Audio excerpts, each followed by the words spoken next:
against us, gave him an authority over us in a way that thou didst not give us authority over him, allowed him to dwell in our breasts, and let him run in our blood vessels. He is not heedless, though we be heedless. He does not forget, though we forget. He makes us feel secure from thy punishment, and fills us with fear toward other than thee. 7. If we are about to commit an indecency, he gives us courage to do so. And if we are about to perform a righteous work, he holds us back from it. He opposes us through passions, 1. And sets up for us doubts. If he promises us, he lies. And if he raises our hopes, he fails to fulfill them.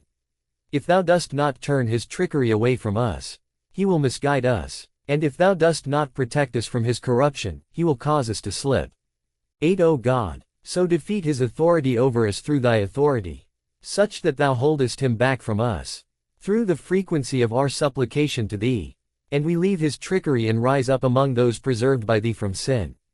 9. O God, grant me my every request. Accomplish for me my needs. Withhold not from me thy response, when thou hast made thyself accountable for it to me. 2. Veil not my supplication from thyself, when thou hast commanded me to make it. 3. And be kind to me through everything that will set me right in this world and the next.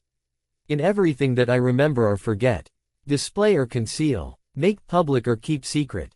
10. In all of this, place me through my asking thee among those who set things right, those who are answered favorably when they request from thee, and from whom is not withheld, when they put their trust in thee.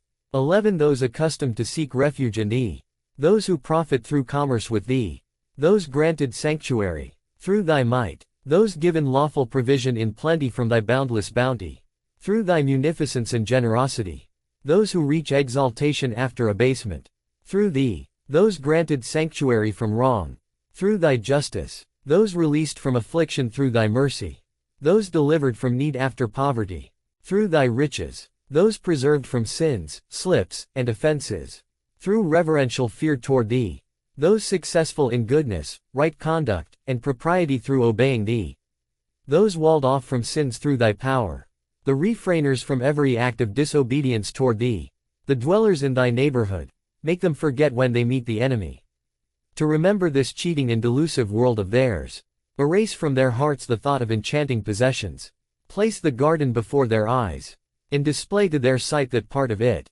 which thou hast prepared for them, the homes of everlastingness and mansions of honor, the beautiful houris, the rivers gushing forth with all sorts of drinks, the trees hanging low with all kinds of fruits, lest any of them think of turning his back, or suggest to himself to flee his opponent. 5. O God, defeat their enemy through that, trim their nails from them, separate them from their weapons, pull out the firm ties from their hearts, keep them far away from their stores, bewilder them in their roads, turn them astray from their direction.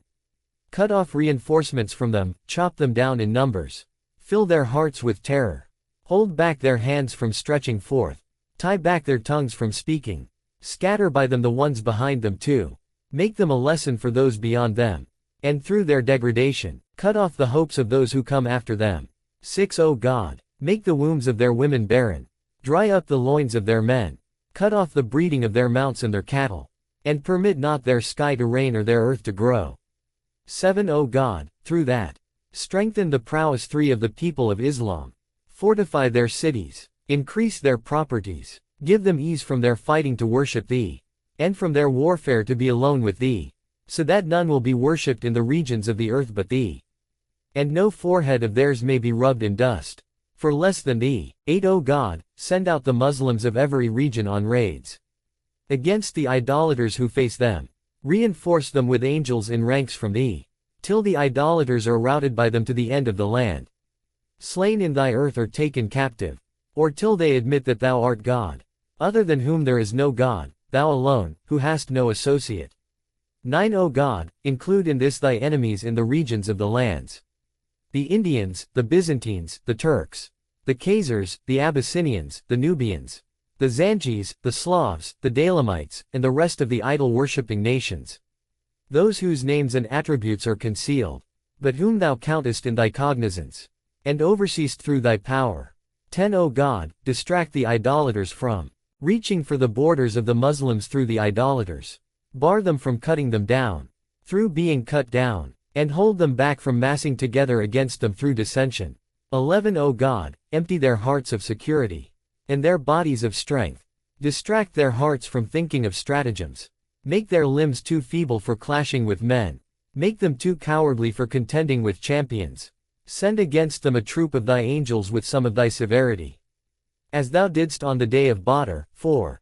So that through it thou mayest cut off their roots, harvest their thorns, and disperse their number. 12 O God, mix their waters with pestilence, and their foods with maladies. Hurl down their cities, harass them with peltings, hinder them through drought. Place their supplies in the most ill-omened part of thy earth, and the farthest from them.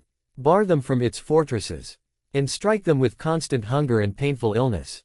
13 O God, if a warrior from the people of thy creed wars against them, or a struggler from the followers of thy prescriptions struggles against them, so that thy religion may be the highest, thy party the strongest, and thy share the fullest. Cast ease to him, arrange his affair, attend to him by granting success. Select for him his companions, strengthen his back, lavish upon him livelihood, give him enjoyment of joyous vitality, cool for him the heat of yearning, give him sanctuary from the gloom of loneliness, make him forget the remembrance of wife and child. 14 Pass along to him an excellent intention, attend to him with well-being, make safety his companion, release him from cowardice, inspire him with boldness, provide him with strength, support him with help, teach him right conduct and the norms of the Sunnah, point him straight in judgment, remove from him hypocrisy, purify him from seeking fame, and make his thinking and remembrance, his departing and his staying, be in thee and for thee. 15 When he stands in ranks before thy enemy and his enemy, make them few in his eye, diminish their importance in his heart, give him a turn to prevail over them, not them a turn to prevail over him. But if thou sealest him with felicity, and decreased for him martyrdom, then let it be after he has exterminated thy enemies by slaying, captivity has afflicted them, the borders of the Muslims are secure, and thy enemy has turned his back in flight. 16 O God, and if a Muslim should take the place of a warrior or a soldier in his home, or attend to those left behind in his absence, or help him with a portion of his property, assist him with equipment, hone him for the struggle, send along with him a supplication for his purpose, or guard his honor in his absence, reward him with the like of his reward, measure for measure, like for like, and recompense him for his act with an immediate compensation, through which he will hasten to the profit of what he has sent forth, and the joy of what he has given, till the present moment takes him to the bounty thou hast granted to him, and the generosity thou hast prepared for him. 17 O God, and if the affair of Islam should worry a Muslim, and the alliance of the idolaters against Islam should grieve him, so that he has the intention to go to war, and is about to enter the struggle, but frailty keeps him seated, neediness keeps him waiting, a mishap delays him, or an obstruction prevents him from his wish, write his name among the worshippers, make incumbent for him the reward of the strugglers, and place him among the ranks of the martyrs and the righteous. 18 O God, bless Muhammad, thy slave and thy messenger, and the household of Muhammad, with a blessing high above all other blessings, towering beyond all other salutations, a blessing whose end is never reached, and whose number is never cut off, like the most perfect of thy blessings that has passed to any one of thy friends. Thou art all kind, praiseworthy, the originator who takes back again, accomplisher of what thou desirest. 1. Sa'id Ali Khan explains the expression as meaning, give them ludief gracefulness, gentleness, subtlety in their mocker, guile, stratagem so that their enemy will not become aware of their guile. 4. Then it will be too subtle and fine to be perceived by the intellect and the understanding, so the meaning is that God should inspire them with careful watchfulness and excellence of artful stratagems. He suggests that the text may also be interpreted to mean, be kind and gentle to them, in relation to the guile of their enemy, so that his guile will not harm them. 2. 8. 57. 3. The commentator devotes a long discussion to the word mahal, which occurs in the Quranic name of God, Shaddad al-Mihal 13. 13. It may signify, among others, cunning, guile, stratagem, planning, managing, power, strength, dispute, enmity, punishment, vengeance, chastisement. 4. This victory of a small army of Muslims over a much larger contingent of unbelievers took place in the year 2623.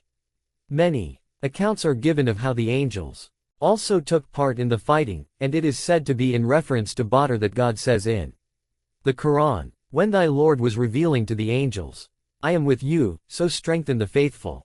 I shall cast terror into the hearts of the unbelievers." 8. 12. 28. His supplication in fleeing to God. 28. 1, 2, 3, 4, 5. 6, 7, 8, 9, 10, 11, 12. 1. O God, I showed sincerity by cutting myself off from everything but Thee. 2. I approached Thee with my whole self. 3. I averted my face from everyone who needs Thy support. 4. I ceased to ask from any who cannot do without Thy bounty.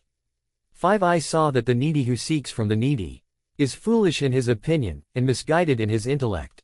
6. How many people have I seen, my God, who sought exaltation through other than Thee, and were abased, who wanted wealth from someone else, and became poor, who tried to rise high and fell down low. 7. Observing the likes of them corrects a prudent man. His taking heed gives him success. His choosing the best guides him to the path of right. 8. So Thou, my Master, art the object of my asking to the exclusion of all those who are asked, and the patron of my need to the exclusion of all those from whom requests are made. 9. Thou art singled out for my call before all who are called. None is associated with Thee in my hope. None comes along with Thee in my supplication, nor does any join with Thee within it, for to Thee is my appeal. 10. To Thee, my God, belongs the unity of number, the property of eternal power, the excellence of force and strength, the degree of sublimity and elevation. 11. Everyone other than Thee is the object of compassion.